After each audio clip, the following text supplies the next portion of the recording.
Nixtieq nibda b'żewġ noti żgħar, ġifieri nirringrazzja lill-Laqda tal-Għalliema tal-Malti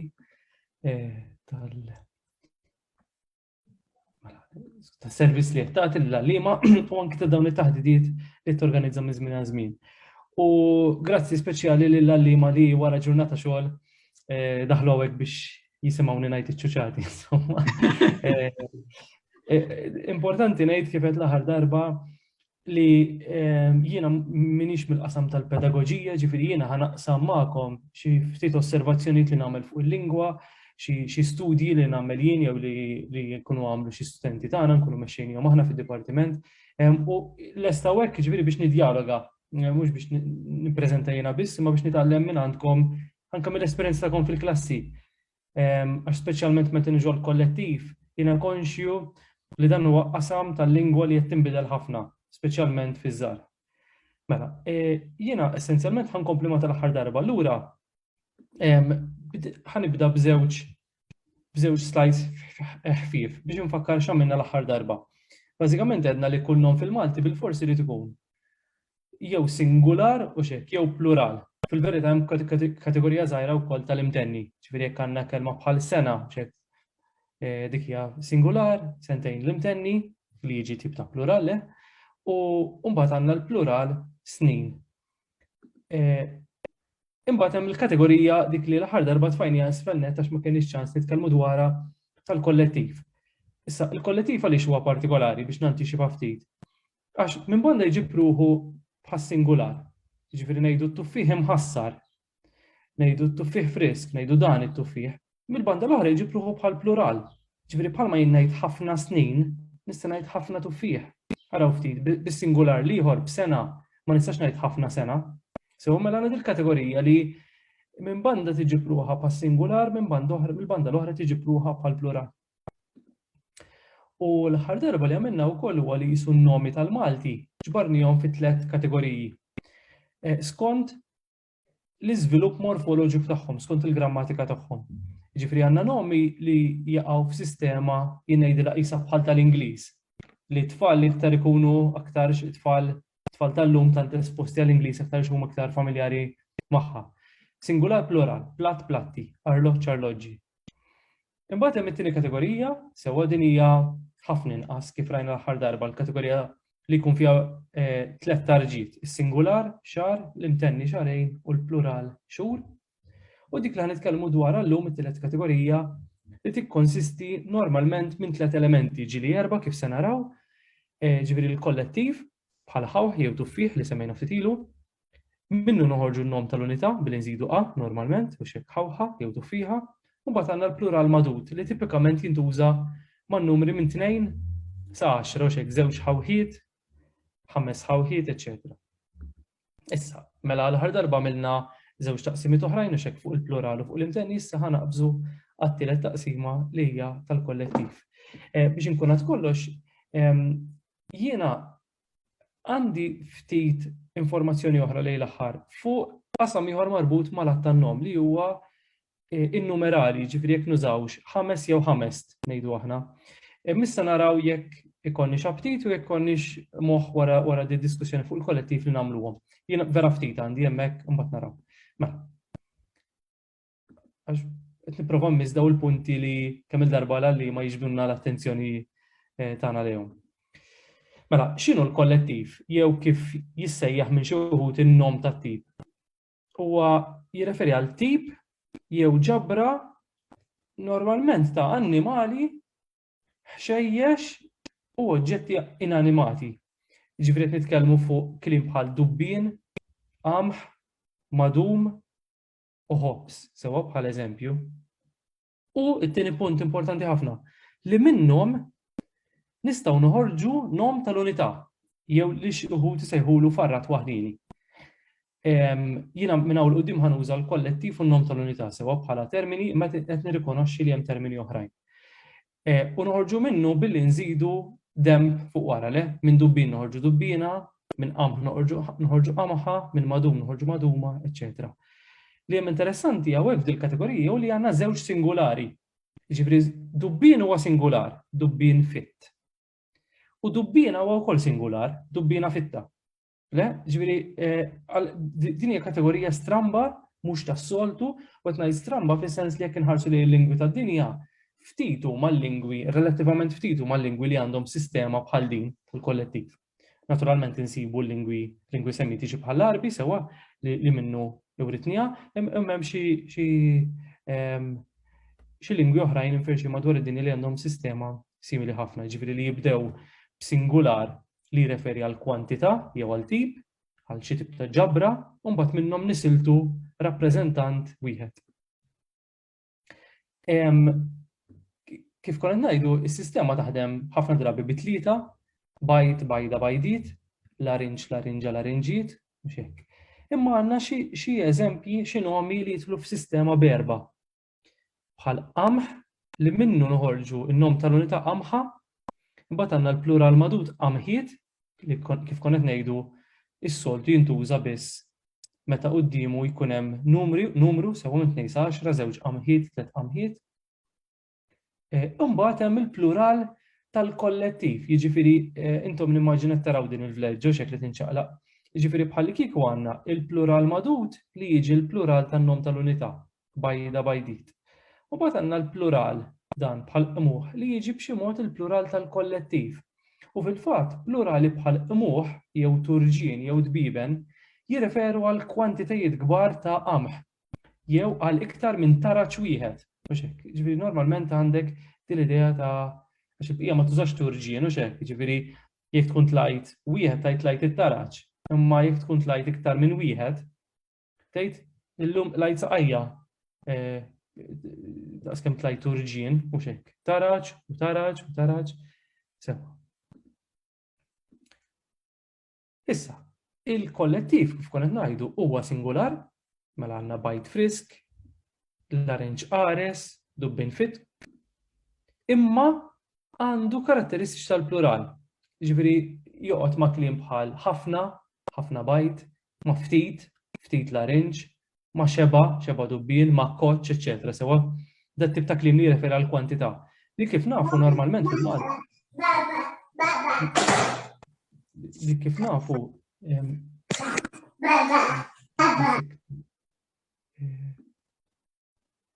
normalment jintużaw daw mal-plural u xekk, jiġifieri aħna ngħidu ħafna siġġijiet, ftit ftit tfal pereżempju xekk. Il-kollettiv tipikament huwa maskili, allura ngħidu dan il-ħadid, dan it-taraġġ, dan il-larinġ u l-bqija, imma hemm xi ftit li huma femminili. Dawk li jispiċċaw bil-qa u xekk, bħal patata, ċikkulata, banana, fażola u xekk. Issa daw li għandhom interessanti huwa li n-nom tal-unità, peress li huma diġà jispiċċaw bil-qa, in-nom tal-unità ħajkun bħalhom. Jiġifieri patata tista' tkun jew dik it-tip ta' ħaxixa, xkora patata, jew il-patata żrajta jinnaf il-ġimgħa l-oħra. Jew jista' referi għal entità waħda u xekk, għal milli xkora patata ħadd patata waħda. Dawn li hemm interessanti li fid-dialetti ġieli ssir distinzjoni bejniethom. Pereżempju, hemm parti minn nadur, laqas in-nadur kollu, li fiha jagħmlu distinzjoni bejn il-kollettiv patata jew huma jgħidu patuta, sewa. U n-nom tal-unità li tiġi patatija, jew patutija insomma. Jiġifieri għandhom forma differenti għan-nom tal-unità. Sewa. Jew inkella il-banana f'xi rħula aktar xikunu tfal jadhom iktar mul-lingwa ma kultant hemm min jibqa' tfalu. Hemm min jgħid il-banan, sewa l-banan, jiġifieri għal ħafna. Qed idaħħluhom b'xi mod idaħħluhom fis-sistema li tagħmel distinzjoni bejn il-kollettiv u n-nom tal-unità. Imma fil-Malti standard kif nafu għandna l-istess kelma kemm għal ħafna ċikkulata u kif ukoll ċikkulata waħda. L-aħħar eżempju huwa interessanti għax il-kelma chips dik hija kelma partikolari ħafna mhux ġejja mill-Ingliż. Is-s il-Maltin ta' dari kienu għadhom ma għarfuhx bħala element differenti, allura il-kelma ħadwa sħiħa u xekk chips. Iċ-chips tkun patata u xekk. Allura il-ġens jingħata fil-femminil u ngħidu chips milħa, chips fejna fina, chips tajba, chips taħraq. Ħafna minna, għax jiena kultant niltaqa' ma' xi student jew xi studenta li jgħiduli li jużawha fil-maskili, ġifri jgħidu chips milaħ. Ma naħseb jidilli huma ftit dawn. Hawnhekk naturalment in-nom tal-unità huwa differenti, sewa ċipsa. Dik l-esse kif qed ngħid hemmhekk ma tix timmarka l-plural tant li nħolqu din il-forma. Tajjeb. Dan ifisser din id-definizzjoni li qed nagħti tal-kollettiv li l-kollettiv allura mhux il-ġamat dak li xi wħud isejħulu l-kollettiv lessikali, jiġifieri meta nitkellmu fuq forum bħal serbut nemel, fax basal, flotta vapuri, mhux għal dak qed nirreferu, dak huwa lessikali, dak qed impoġġu dan insibu f'ħafna lingwi u xekk qed impoġġu ħdej xulxin żewġ nomi. Lanqas, dan huwa punt importanti hawnhekk sewa, il-kollettiv lanqas ma hu nomi tal-massa jew jinda terminu sraqtu minn vassalli, tablat, u jgħidlhom nomi tablat, u jiktibha bil-sink, sewa jagħmel tablat, uncountable sewa. Jiġifieri tajn, araw daqsxejn, tajn iġib ruħu bħal tuffieħ għaliex. Għax huwa singular, ngħid tajn, jiena f'dan it-tajn pereżempju, sewa. Iġib ruħu wkoll bħal tuffieħ għax nista' npoġġi ħafna qudiemu, nista' ngħid ħafna tajn, bħalma ngħid ħafna tuffieħ. Mela minn banda qisu singular le ngħid dan it-tajn. Mill-banda l-oħra jġib ruħu bħal plural għax nista' joqgħod ma' ħafna tajn. Imma għaliex mhux kollettiv? Għax minnu ma noħorġux nom tal-unità. Dan huwa kriterju importanti. Minnu ma noħorġux nom tal-unità, m'għandniex tajna, jiġifieri jkollok biċċa tajn sa fejna fina l-inqas ma tgħidx tajna, jew żejt. U xekk l-istess. Iż-żejt huwa singular, imma joqgħod anke ma' ħafna, jew imbit, jew dem, imma m'għandniex in-nom tal-unità minnu. Mela aħna nitkellmu fuq nomi bħal tuffieħ jew ħawħ li minnhom nistgħu noħorġu n-nom tal-unità u mbagħad il-plural magħdud u l-bqija. Biex inkun għalaqt dil-biċċa ta' definizzjoni ta' x'inhu l-kollettiv, tajjeb ngħid li n-nomi li jidħlu fis-sistema tal-kollettiv, din is-sistema ta' bitlieta, ġifieri li għandna singular għal-tip li minnu noħorġu n-nom tal-unità u minnu mbagħad nistgħu noħorġu il-plural magħdud, jaqgħu f'numru ta' oqsma semantiċi, f'numru ta' kategoriji. Il-flora, tajjeb ngħid hawnhekk li dan li tinsemmi dan mhux kollu qed naqilgħu minn żniedi, sewa ġifieri pereżempju dawn il-kategoriji kitbu dwarhom nies oħrajn. Hemm żewġ studji interessanti, pereżempju wieħed huwa tal-professur Mifsud, Manuel Mifsud, sewa għandu studju bl-Ingliż fuq il-kollettiv u jsemmi ħafna mill-punti li ħansemmu hawnhekk. U ħanirreferi wkoll studju ta' Teresa Abdilla li hija membru tal-Aqda tal-Għallima tal-Malti wkoll. Mela ngħidu hemm kategoriji bħal flora, ġifieri kliem bħal frott, ħaxix, ħawħ, wera, ful, nanih, kif qed taraw minnhom kollha dawn nista' noħroġ n-nom tal-unità xek frotta, ħaxixa, ħawħa, li hemm interessanti li hawnhekk qed naraw kliem kemm ġej mill-Arbi hux bħal ħawħ, imma anke kliem ġej mit-Taljan bħal frott, xorta daħlu f'di sistema. Imbagħad hemm il-fawna, ħut, tajr, naħal, bram, arnit, nemel, dud, sewa ħut, ħuta, tajr, tajra, etc. Imbagħad għandna kategorija oħra l-materjal. Sewa meta ngħid il-ħadid, nkun qed nirreferi materjal, l-injam, l-irħam, il-ħġieġ, l-ispak, il-fidiferru. Sewa da kollu minnhom nista' noħroġ in-nom tal-unità. Biċċa tiġi ħadida, irħama, spaga, etc.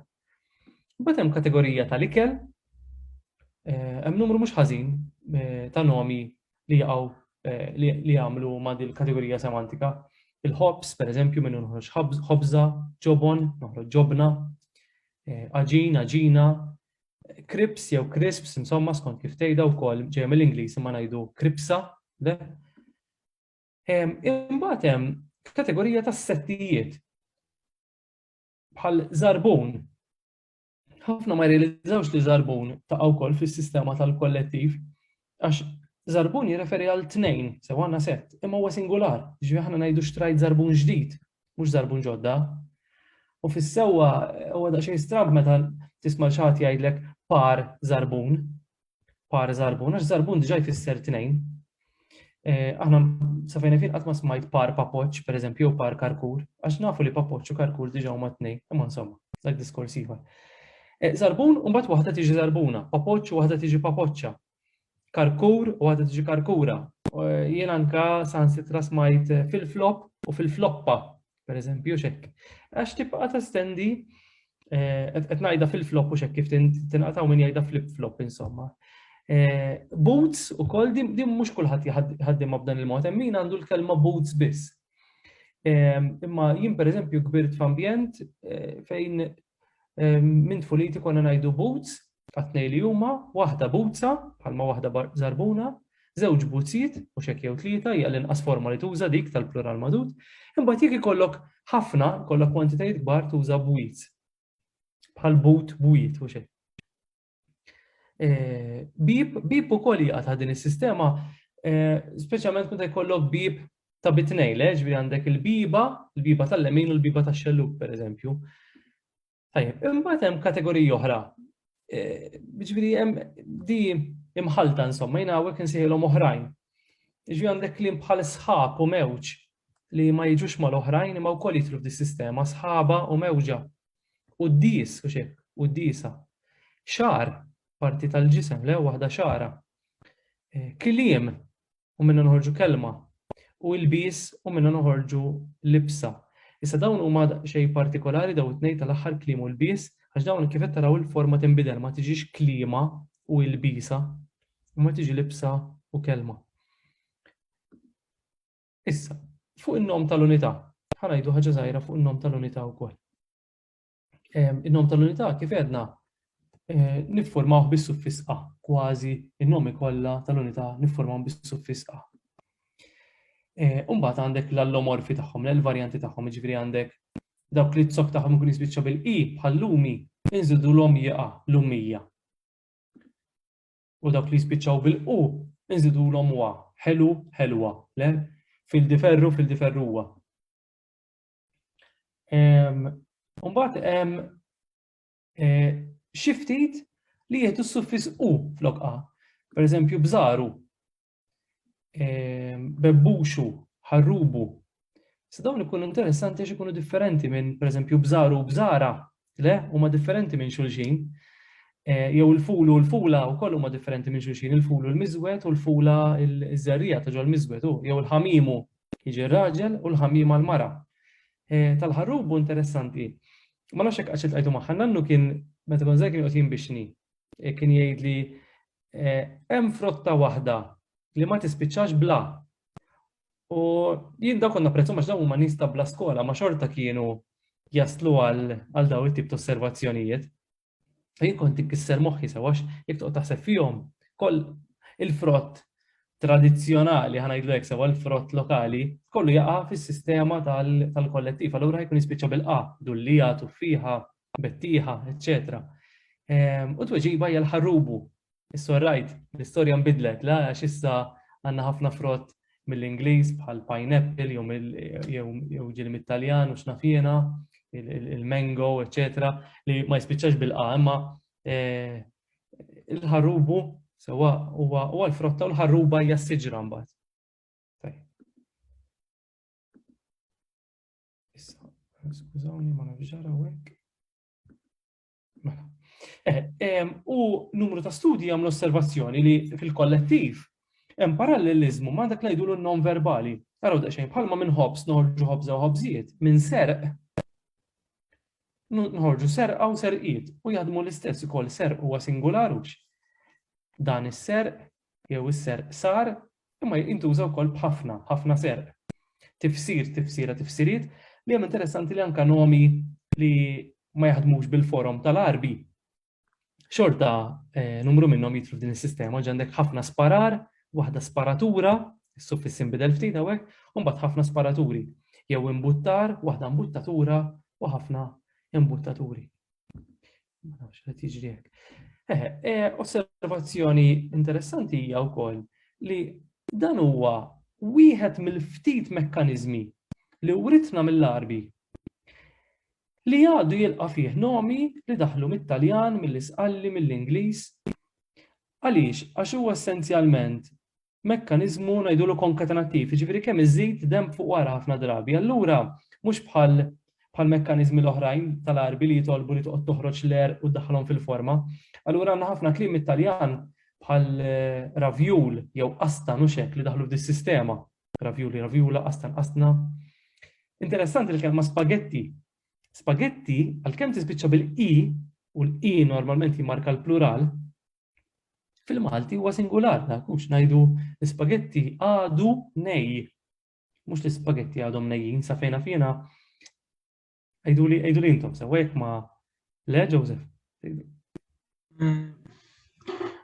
Ma nafx jekk ngħidix fil-maskil, insomma, ma nafx ħadd ieħor xi jagħmel, però naħseb li spaghetti probabbli naħseb li plural nużajjin, naħseb minn ix-xert. Inti ħabba l-isfond tiegħek imma jew. Le, minn dejjem naħseb. Għara, di interessanti, għax jiena dejjem singular. Silvia għandha xi Għadu nej, nejċi, l-spaghetti għadu nej, ma nafx jekk ngħidix Bħal kollettiv mela tużaha allura. Ġifieri l-spaghetti tajjeb, jew l-spaghetti għadu wieħed. Għadu ma sarx. Interessanti ġifieri minn dik il-i, ġifieri ma sarx spagett. Għana kon nistennew li jisir spagett, un bat spagetta u spagettijiet. Ma nsob. Bħal gallett, per eżempju, galletta u min jgħida, per eżempju. Saġejna li għadak l-eżempju ta' gallett. Interessanti. Ejja. Boots tkellimna fuqha xem minnhom l-Ingliż jew tofi. Tofi interessanti wkoll, u x'tofi, waħda tofija bħal lum il-lumija. Mbagħad il-plural madut qisu jilgħab bejn tofijiet u tofis. Naħseb tofis hija b'xi mod idur hemmhekk ukoll, ġifieri żewġ tofis. Xaħat qed josserva, skużani ma rridx il-kumment qabel Nadin, imma għawdex hemm wied insemmi wied ta' żejta. Issa ta' żejta diet tagħmel l-osservazzjoni hawnhekk Nadin għax jienet safejna fina m'hemmx il-nom tal-unità ta' żejt. Irridu niċċekkjaw daqsxejn minn fejn jkun ġej l-isem tal-wied għax kultant ikunu msemmijina. Ma nafx id-derivazzjoni ġejja ġifieri minn xi ħaġa oħra. Interessanti, ma grazzi, sa nħu nota tagħhom fitxu ftit. U hemm min jgħid ukoll kif semmejt buzzin flok bwiet. Issa di interessanti, di ma konx naf, għawdex ġifieri. Jiena smajta ħanejtik pereżempju kien hemm ħafna buzzin fil-vetrina, flok bwiet pereżempju. Ħafna buzzin, din interessanti ħafna għax kif tkellimna l-ħar darba dik il-forma taħdem ħafna drabi mal-monosillabi. Ma ngħidu wied widien kif qed tgħid inti x'hekk. Eżatt, nar nirien, sqaqin, eċetera, għandek dil-forma. Fil-fatt jiena nuża tiġ tiġin għax m'hemmx kulħadd juża jew kokin, imma daw il-forom ħafna drabi jintużaw in-naħa t'isfel ta' Malta. Buzzin ma kontx tgħid magħha, grazzi, eżempju interessanti ħafna. Aw ġej jara Joseph li kont tissemmi inti. U tkompli ma li qed ngħidu, ġifieri hawn il-varjazzjoni m'hawnx Malti wieħed u dak hu s-sabiħ tal-ħajja lil-win kollu, lil-win kollha tal-lingwa.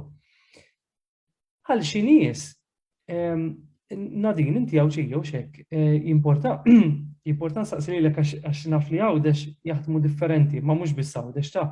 Inti nimmaġina tajt gallett u x'hekk ħafna gallett u waħda galletta u żewġ gallettijiet. Naqblu? Ġi tajt gallettu ġobon, per eżempju. Ejju. Sewa. Però l-biċċa l-kbira tal-kelima tal-Malti jużaw is-singular u l-plurali, ġifieri waqt li għal xi nies hija sistema ta' bitnejn bħal platti, ġifieri jgħidu waħda galletta, ħafna galletti. Għalna din galletti laqas biss teżisti aktar, x'le ġifieri Nejdu wkoll iktar gallet pereżempju ħammur nġib il-pakkett tal-gallet biex tiftew bħala xi ħaġa kif qegħdin ngħidu fil-kollettiv. Bad ngħidu jien naf pereżempju fil-platt kien hemm ħafna galletti hawn min jgħidha wkoll apparti gallett. Għax għandek l-isem fuq il-pakkett ukoll, fuq il-pakkett galletti. Hemm min imbagħad jagħmel distinzjoni bejn il-galletti jgħid dak li huwa kbir. Għandkom idea dak li jkunu l-antika. Eżatt, imma insomma. Anke ġifieri ħafna Maltin jużaw rizzi. Imma naħseb inti Nadin bħal ħafna wċid tgħid ħafna rizz jew kemm hawn rizz u xek, jew attenta x'hawn ir-rizz, ma nafx, għidli inti. Ejju, it-tnejn intużaw, ifhem, naħseb iktar l-antiki iktar jgħidu kemm hawn rizz, iktar ma jgħaddi żmien naħseb iktar jgħidu kemm hawn rizzi da żmien. Donna iktar jisqa bħala plural bil-qi biex niftehmu milli għal-kollettiv. Jiena naf ikollna numru ta' studenti li għadhom żgħar jiġifieri ta' 18 ta' Mbagħad pereżempju jgħidulek spagetti bir-rizz joġobni.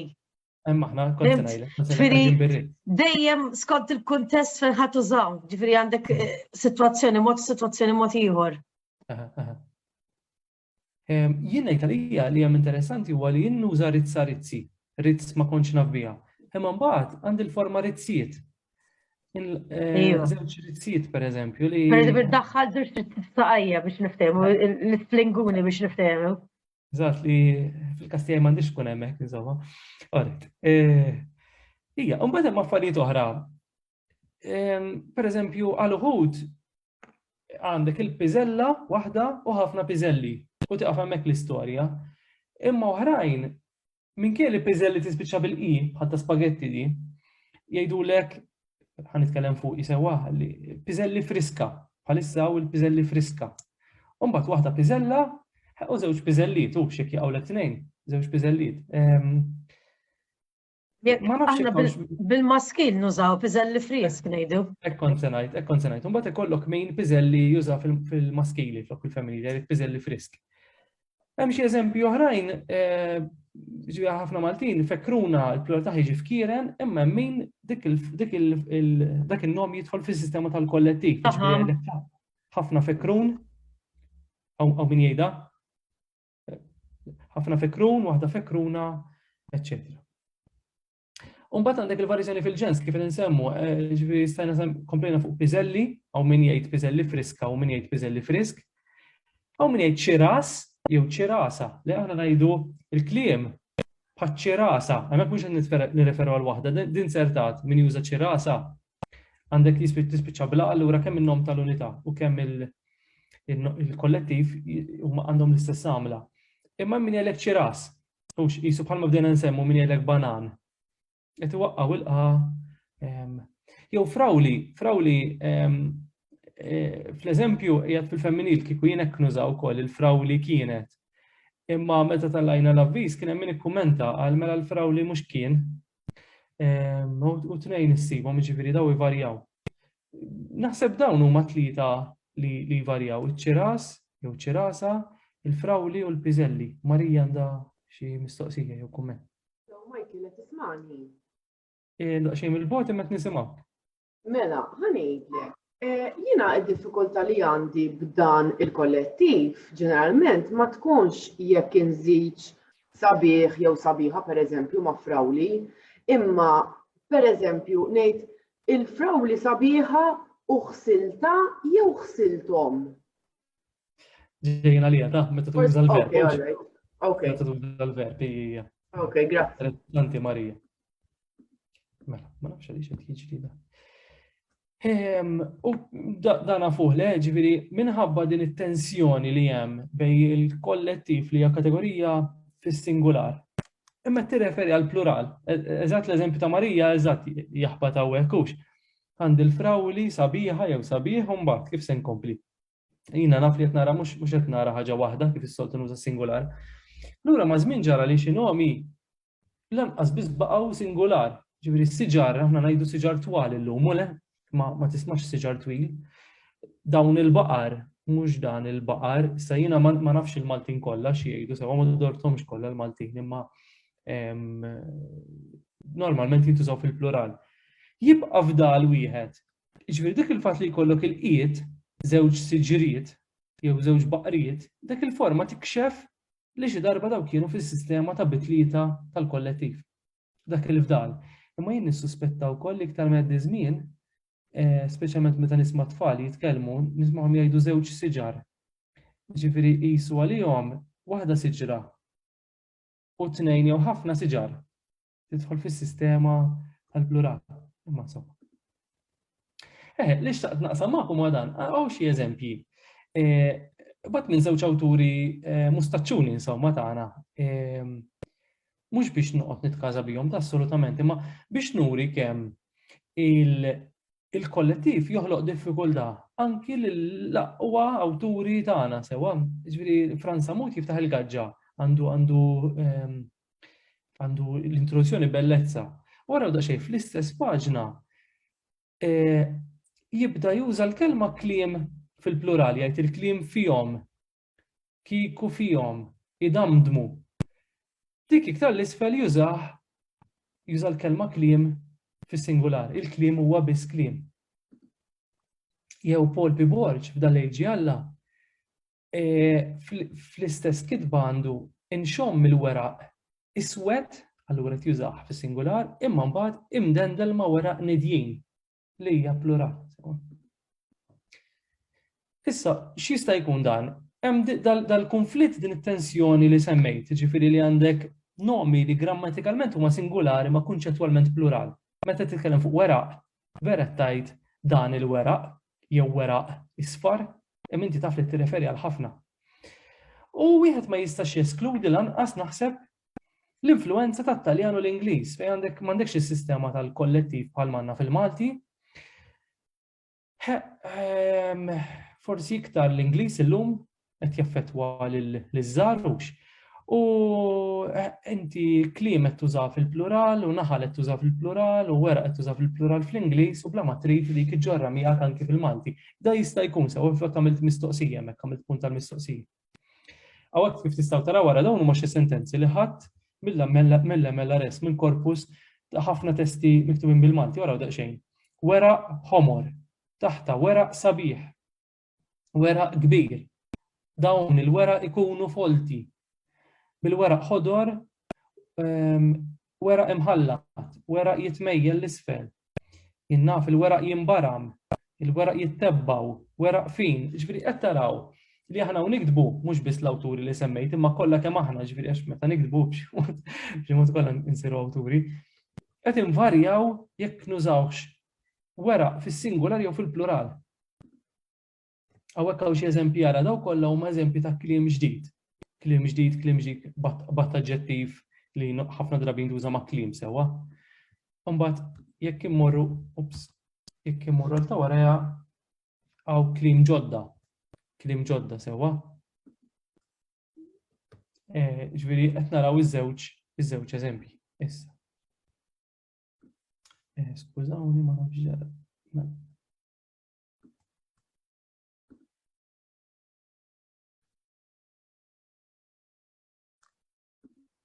So, issa, ħankellimkom fuq dal-istudju li għamlet Teresa jinkont mexxejtu għandna pubblikazzjoni, jekk tkunu tridu fil-każ mbagħad nagħtukom ir-referenza. Għax aħna hawnhekk nixtiequ nitkellmu l-iktar, ġifieri l-att tal-kollettiv daw id-diffikultajiet li joħloq. Marija ara, Alexander Borg fit-78 kien għamel din l-osservazzjoni qal li hemm it-tendenza li il-kollettiv jintuża fis-singular meta jkollu kuntest aġġettiv u jagħti dal-eżempju jgħid il-bajt irħis illum, jiġifieri għandek aġġettiv. Imma meta jkollok kuntest verbali jgħid hemm tendenza li nużaw fil-plural. Kemm qamu l-bajt, daw l-eżempji li jagħtiju sewwa. Però Teresa għamlet studju kemm fuq il-Malti miktub u kemm fuq il-Malti mitkellem sew għamlet ħafna intervisti.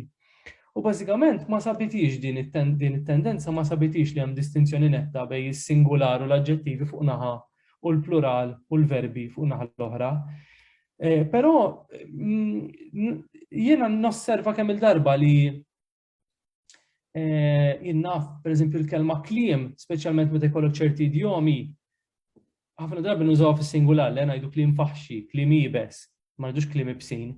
Imma mbagħad meta titkellem f'kuntest verbali tajt għoddhom il-kliem, pereżempju, għoddhom. Li qed tinstema' inqas, iż-żarżar inqas milli x'għad jgħidlek kliem ibsin, pereżempju. Tanqas għalija, ma nafx ġifieri kliem żarżar għalija mhux bil-forsi żarżar għal kulħadd. Li osservat ukoll Teresa f'dal istudju differenza importanti bejn il-Malti miktub u l-Malti mitkellem. Fil-Malti miktub, ġifieri billi ħarset lejn il-korpus, rat li n-nomi kważi kollha jintużaw Fis-singular, speċjalment żarbun, taraċ, mewġ, ġebel, hops, ħġiġ, tuffieħ, dubbin, ara kliem daqsxejn inqas. U bajt wera qegħdin x'imkien fin-nofs. Tiġiġ sabet għan-naħa l-oħra, ġifieri tiġiġ. Bil-mod il-mod qed tiġi ma' siġar, ma' naċ, ma' baqar qed issir plural. Meta ġiet imma l-Malti mitħadded fejn dak li jkun inqas attent forsi għal dak li qed jgħid sewwa, ġifieri teriżu li tom stampi, pereżempju kien hemm stampi li fihom kien hemm dubbin, u wera, u hops, u għadet attenta li tagħtihom kemm kuntest aġġettivali u kemm kuntest verbali. Ġifieri pereżempju d-dubbin kien hemm dubbin iswed u dubbin isfar. Sa tgħid dubbin isfar ma jeżistix, imma kien qed jew ma nafx jeżistix insomma, għax aħdar minn kollha ġew. Biex huma mela jużaw kuntest aġġettivali hemmhekk jgħidu d-dubbin iswed jew suwed u d-dubbin isfar jew sofor. U anke f'kuntest verbali, ġifieri għandek id-dubbin li qed itir mit-tieqa jew qed itiru mit-tieqa skont dak li jkun xejn.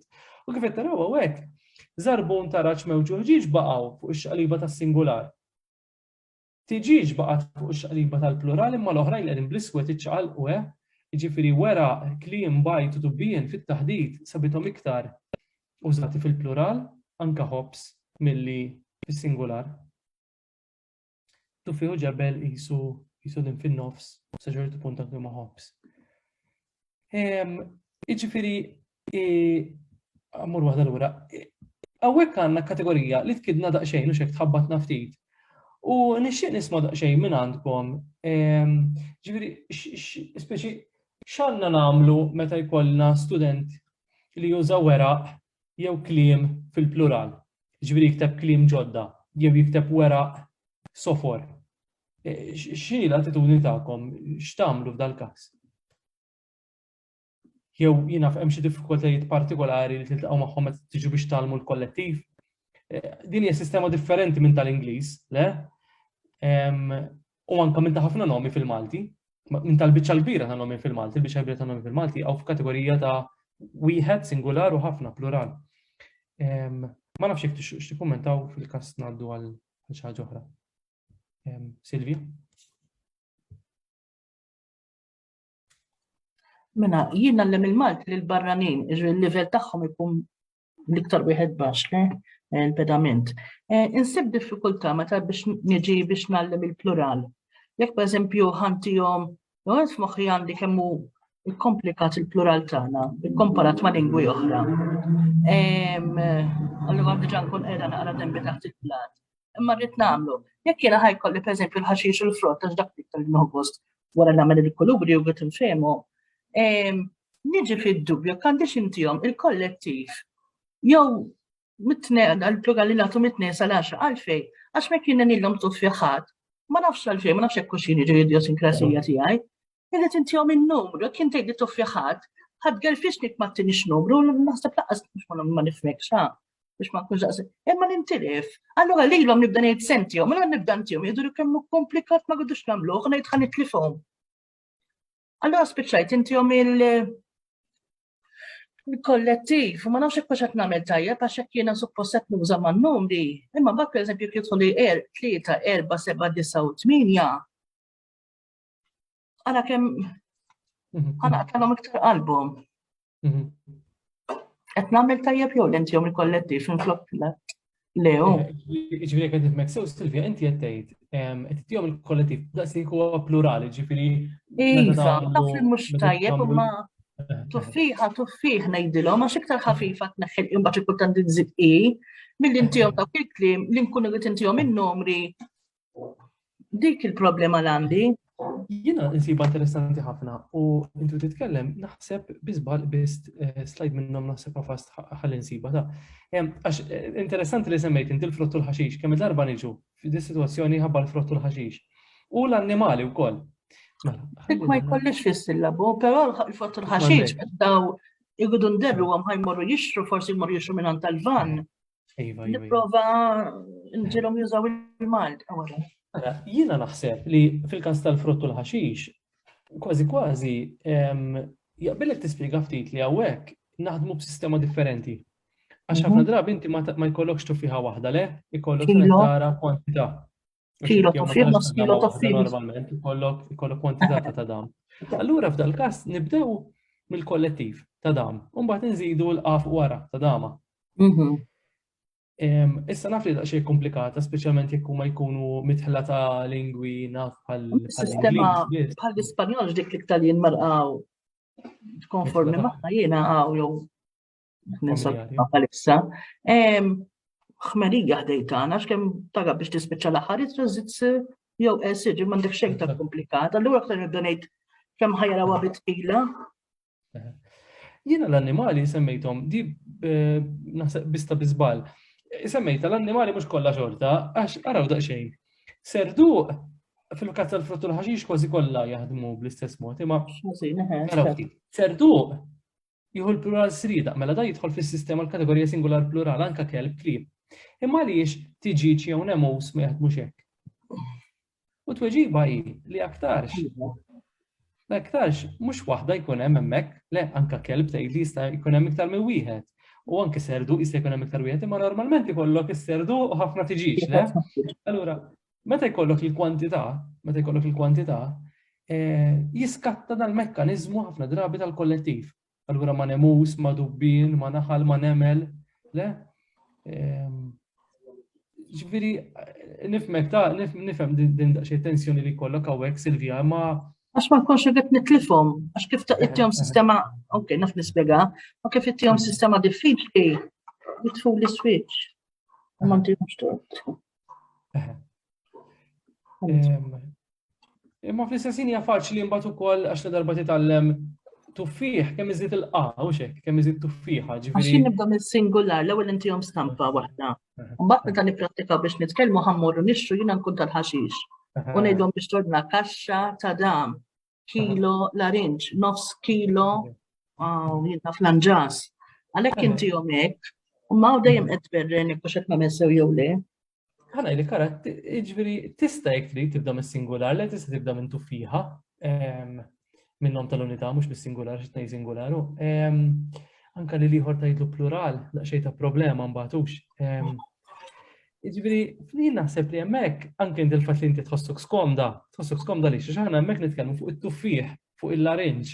Ħafna drabi nitkellmu fuq bħala kollettiv, u mbagħad noħorġu waħda, meta jkollna bżonn naqbdu waħda. Jiena la darbet nitkellmu fuq lat, xtaq naqsam magħkom kitba qasira ta' Vassalli li fil-grammatika tal-1927 li hija bit-Taljan kollha kemm hi, meta jiġi għal dil-biċċa fuq il-kollettiv, jagħmel paragrafu, il-paġna maqsuma fit-tnejn hawnhekk. Bil-Malti. Hawnhekk biss jikteb bil-Malti. Naħseb għax beda jiddeskrivi l-kollettiv u insomma u jaraf li dan huwa differenti mit-Taljan, ovvjament, Vassalli. Jiena hawnhekk qed inġiba bil-Malti tal-lum, sewa miktuba bil-Malti tal-lum. Ħanaqrelkom daqsxejn għax naħseb hija konklużjoni tajba l dak kollu tkellimna fuqhom l-aħħar darba u din id-darba. Kull meta semmi ħaġa ir-ring kelma antika tfisser fi sħiħ, ħaġa sħiħa jew fit-totalità tagħha, mela kull meta semmi ħaġa ir-ring, bla ma tgħid il-kemm tagħha bħal x'inqat kieku tistaqsi lill-ħbiebek x'intom tiklu u jweġbuk ħobs, uħud moqli biż-żejt. Huma billi semmewlek il-ħobs, il-ħut u żejt, qalulek biss x'kienu qegħdin jiklu. Iżda ma femukx l-kemm, l-ftit u l-wisq. U hekk dawn it-tliet kelmiet, ħobs, ħut u żejt, jinsabu fil-att ġabbar. Iżda jekk wieħed jgħidlek ġib li ħobża, ħuta u tuffieħa. Int minn kliemu taraf dik is-sija illi talbek ħobża waħda, ħuta waħda u tuffieħa waħda. Bla ma qallek għal kull isem ta' ħaġa l-kelma. Waħda l-tliet darbiet u fi żjed kelmiet. Għaliex minn kull kelma minn dawna minna fjaturi illi huwa jrid ħaġa waħda biss minn kull waħda, immela dawn it-tliet kelmiet hekk jinsabu fil-att il-farrat.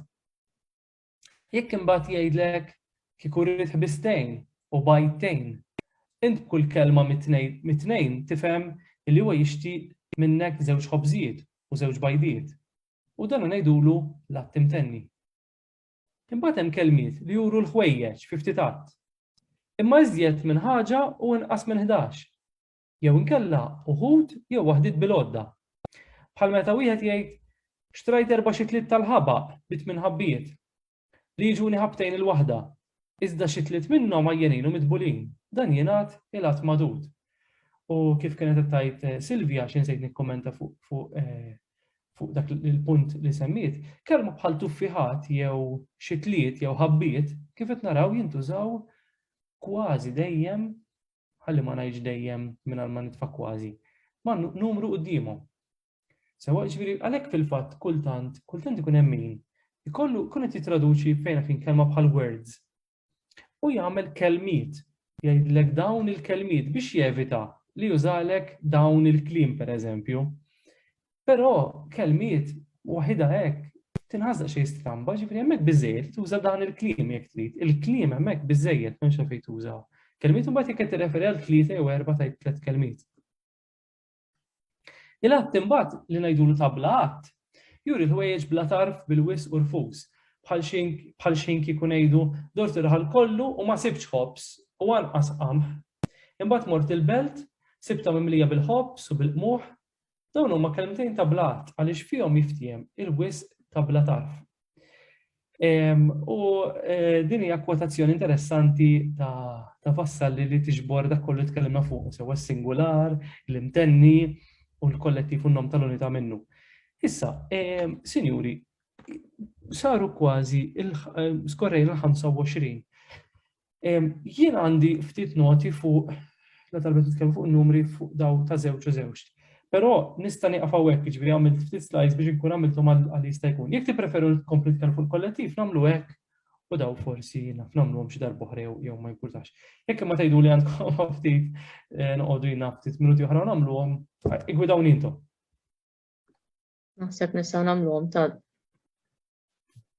Jiena fil-qom tistgħu tkomplu ftit ieħor kolli nitlaqax għandi tal-provi ftit minn hawn ftit ieħor. Tajjeb, mela ara ħanaġġel malaj sewwa. Ma tista' tkomplu mhux problema. Fuq lat din hija kwistjoni wkoll li kemm il-darba jovviċinawna xi għalliema jgħidulna x'se nagħmel hawnhekk. Żewġ tates jew żewġ tiqtates. Li mit-tajba. Punt żgħir bażiku ġi fil-Malti n-numri kardinali x'hekk għandhom żewġ għamliet. Għandhom għamla bħal 2, 5, 6, 8, 10.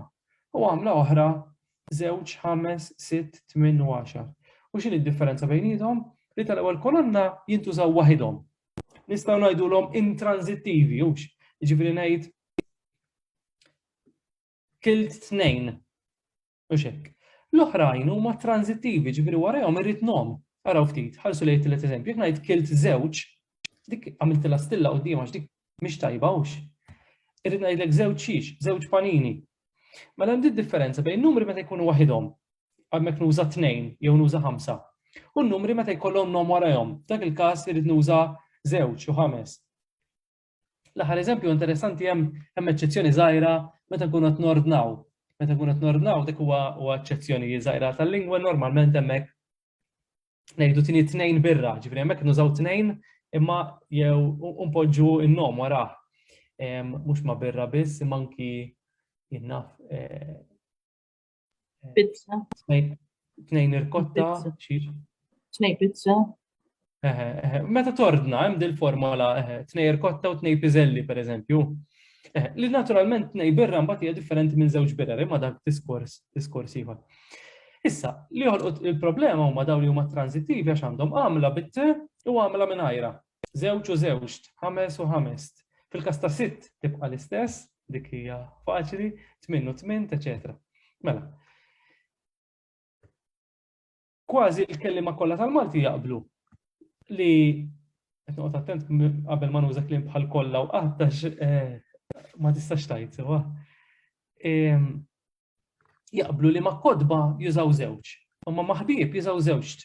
Le, 2 tiħbib. U naturalment meta nużaw it tiskatta wkoll li timbet il-vokali tal-leħen, 2 tiħbib. Imma fuq nom bħal skejjel ikun hawn id-diskrepanza, ikun hawn il-varjazzjoni. Min jgħidlek 2 skejjel, min jgħidlek 2 tiskejjel, min fil-għodu jgħidlek 2 skejjel u fil-għaxi jgħidlek 2 tiskejjel. Jista' jkun hemm varjazzjoni fih dan il-kelliem stess jew il-kelliema stess. Cremona li huwa l-iktar studju li jissemma fuq dawn jgħidilna li l-forom bit-t insibuhom quddiem nomi fil-plural li jkunu b'sillaba waħda bħal tfal. U banqut konsonantali fil-bidu, ġifieri jkollhom żewġ konsonanti fil-bidu, appuntu bħal tfal, tifel, jew fnik. U jagħti dawn l-eżempji. Isemmi eċċezzjoni waħda. Jgħid l-eċċezzjoni ta' snin. Jgħid hemmhekk nużaw 5 snin. Imma jien ara sibt eżempju mill-Bibja, mill-Apokalissi, araw ftit.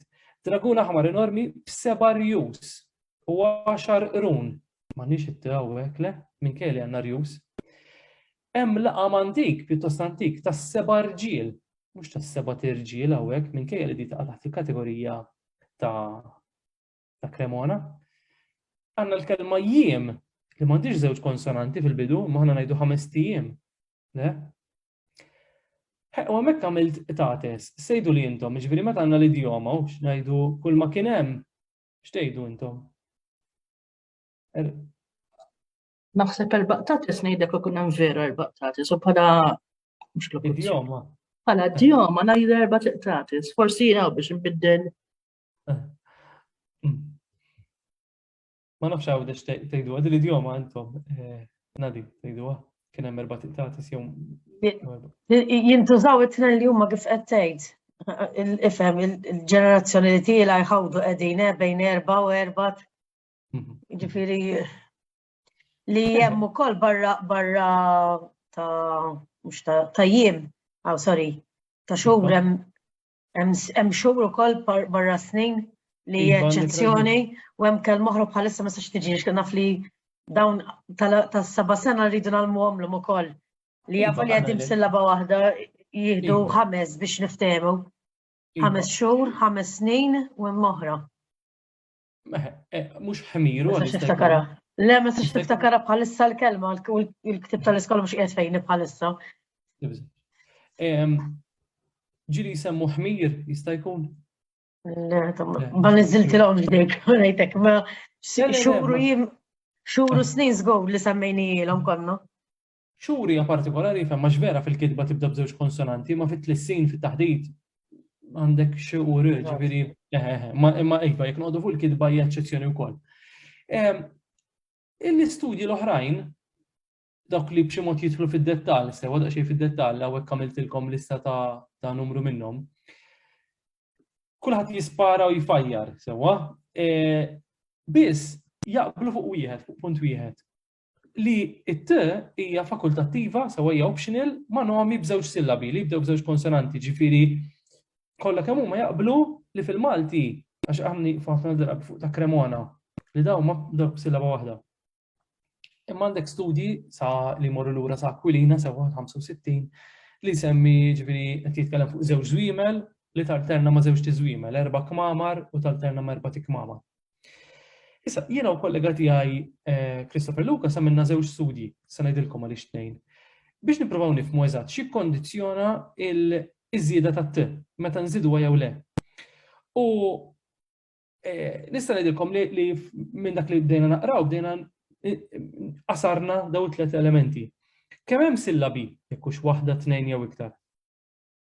Ir-ras tas-sillaba biex tibda s-sillaba jekk tibdix b'żewġ konsonanti bħal tfal. B'konsonanti u vokali sewa bħal mejda, pereżempju, jew fil-plural, insomma, skużawni ħanieħu ieħor bħal siġġijiet u vokali bħal ajruplani. U t-tip tal-plurali jekk hux sieħ jew miksur. U bażikament għamilna esperiment ma' numru mhux ħażin ta' kelliema nattivi li pratikament nurruhom numru sewa bħal numru 2 hawnhekk bħala figura.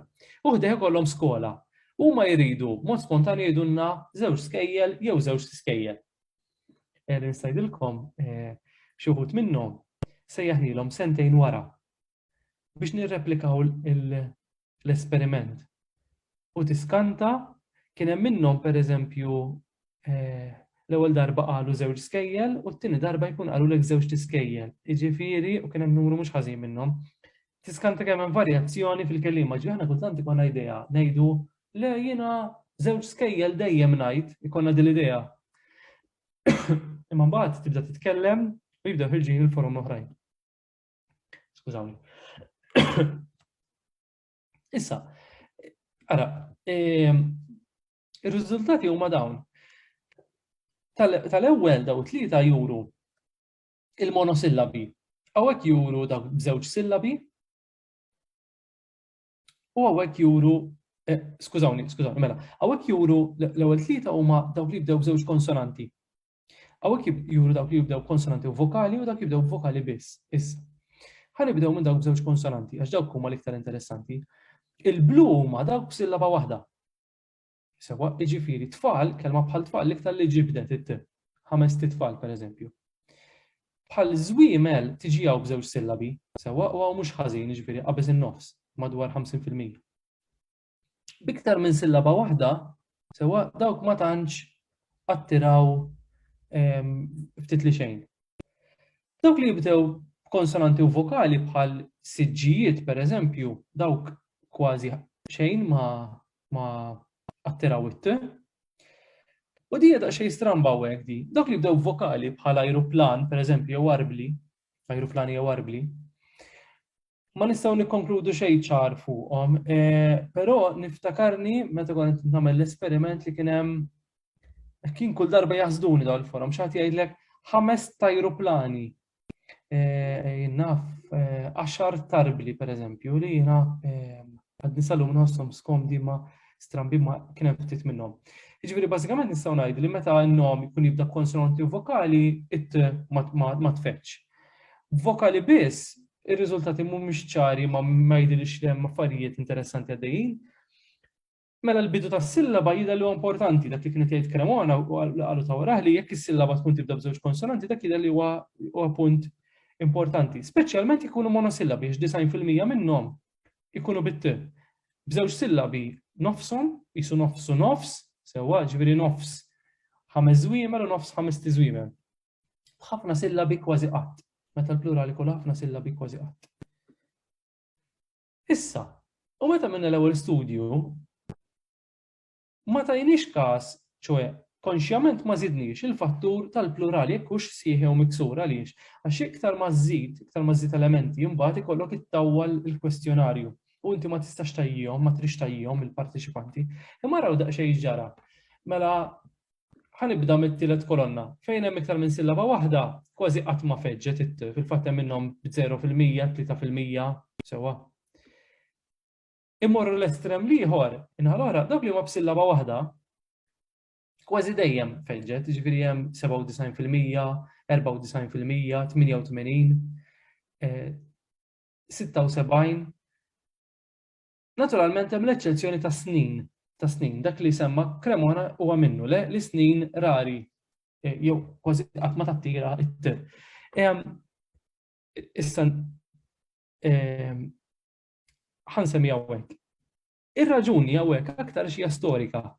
Għax snin għalkemm illum nanalizzaw bħala plural miksur, snin storikament huwa plural sħiħ, ġifri huwa l-kelma sena li ma ħajżdied is-suffiss in bħalma fejn fin nagħmlu ma' bnedmin jew ħallelin, pereżempju. Allura dik tispjega għaliex ma nsibux hemmhekk. Ma nsibu lanqas araw ftit ma dawk li qegħdin bl-aħmar li huma plurali sħaħ. U dawn ir-riżultati tawna x'nifhmu li l-plural jekk hux sieħ jew miksur jista' jkun fattur determinanti. Jekk nagħtu daqsxejn tal-plurali sħaħ, araw ftit tal-plurali miksurin bħal bramel, ġranet, skejjel, iljili u kmamar b'żewġ sillabi, kemm il-darba jattiraw it-t. U interessanti l-jili, pereżempju, l-jili kważi dejjem bit-t, sewwa bħal 5 iljili. Allura li għamilna esperiment ieħor, it-tieni parti tal-esperiment. Li kellu ipotezi waħda, ġifieri kellu mistoqsija waħda. Huwa minnu li il-miksur, il-plural miksur jiġbed iktar it-t u sħiħ jirrifjuta, jirreżistija u sibna li l-ipotezi hija konfermata. Għaliex araw daqsxejn. Fejn għandek dejjem b'żewġ sillabi hawnhekk qed ngħidu sewwa, għaliex għax biex ikollok plural sħiħ bil-forsi ikollok żewġ sillabi, ma jistax ikollok plural sħiħ b'sillaba waħda. Araw daqsxejn, sari, slaleb, il-miksurin, ħnieżer, tates, fliles, ġkiget. Daw kważi dejjem jattiraw il-forma bit-t bħal żewġ jew ħamest. Tal-plural sħiħ, ħanibda minn isfel araw daw, tista' tgħid qatt ma jattiraw, skużawni hekk hawn simbolu żejjed, qatt ma jattiraw il-forma bit-t, ġifieri qatt ma sibna 5 tiskandli pereżempju, dejjem 5 skandli. Jew żbalji, ħalli li għandek 10% li jgħidulek 5 żbalji pereżempju, ma normalment ma sibinhom. Issa, li kien hemm interessanti kienet di, il-kelma sferi kienet l-unika waħda li ġabet perċentwal ftit għoli, fil-fatt immarkajta bl-aħmar hemmhekk. Għaliex taħsbu l-isferi meta huwa plural sħiħ ġab daqsxejn attira aktar it milli suppost, milli wieħed jistenna.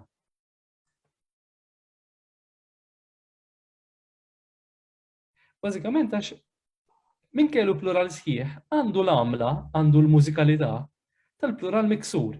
Araw il-plural miksur taħdih. Sari u sferi għandhom l-istess mużikalità, l-istess bħalma nsibu fi ptiħi jew jiena f'xwini, eċċetera.